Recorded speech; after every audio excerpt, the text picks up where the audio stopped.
জবাব তোমায় দিতেই হবে মা।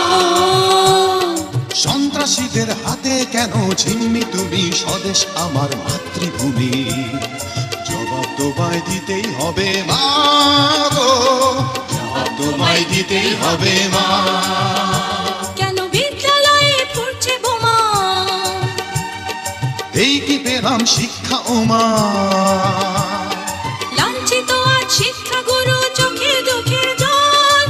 ও মা, ৭১-এর মা জননী, কোথায় তোমার মুক্তি সেনার দল। ৭১-এর মা জননী, কোথায় তোমার মুক্তি সেনার